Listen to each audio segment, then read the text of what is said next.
TDP ఉండి MLA Raghurama Krishnam Raju Guntur Nagarapalem పోలీసులకు ఫిర్యాదు చేశారు. అప్పటి సీఎం జగన్ సిఐడి డీసీగా పనిచేసిన సునీల్ కుమార్ రాజకీయ కక్షలతో తనను కొట్టి హత్యాయత్నానికి పాల్పడ్డారంటూ రఘురామ కేసు నమోదు చేశారు.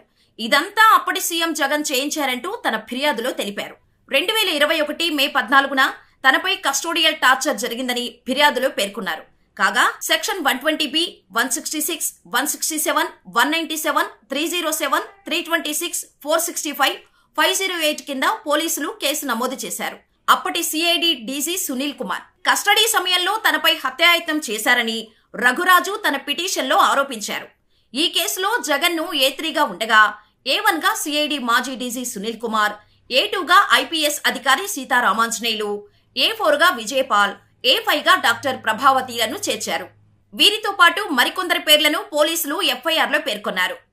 2021 మే 14 జరిగిన ఘటనలో జగన్ ఒత్తిడితో తనను అక్రమంగా అరెస్ట్ చేసి కస్టడీలో తనను హింసించారని, 5 ఆగంతకులతో దారుణంగా హింసించి వీడియో తీసి అప్పటి సీఎం జగన్మోహన్ రెడ్డికి చూపించారని రఘురామకృష్ణంరాజు తెలిపారు.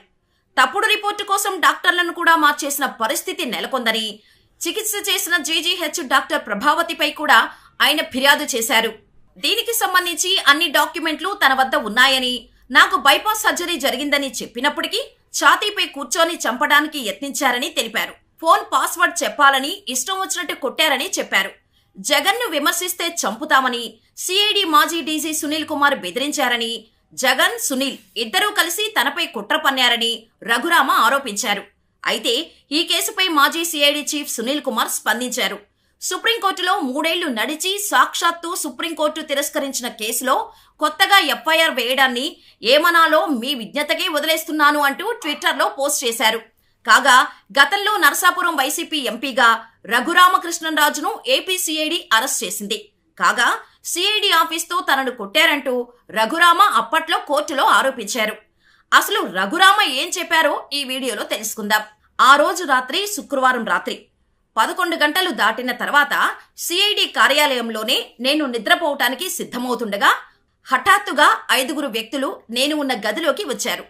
వాళ్ళంతా ముఖాలకు కర్చీఫ్లు కట్టుకున్నారు. వచ్చి రాగానే నా 2 కాళ్లను తాడుతో కట్టారు. ఒక వ్యక్తి కర్రతో కొడుతుంటే మరొక వ్యక్తి ఫైబర్ లాఠీతో నా 2 అరికాళ్లపై కొట్టాడు. అప్పటికీ వారి కసి తీరలేదు. నన్ను గదిలో అటు ఇటు నడవమన్నారు. నేను నడిచాను. ఆ తర్వాత మళ్లీ అరికాలపై 4-5 సార్లు గట్టిగా కొట్టారు. తర్వాత మళ్లీ నడవమన్నారు. ఈసారి నడవలేకపోయాను. దీంతో వాళ్ళు అక్కడి నుంచి వెళ్లిపోయారు అంటూ రఘురామ కోర్టుకు తెలిపారు. దీంతో రఘురామ శరీరంపై కనిపిస్తున్న గాయాలపై కోర్టు నివేదిక కోరింది.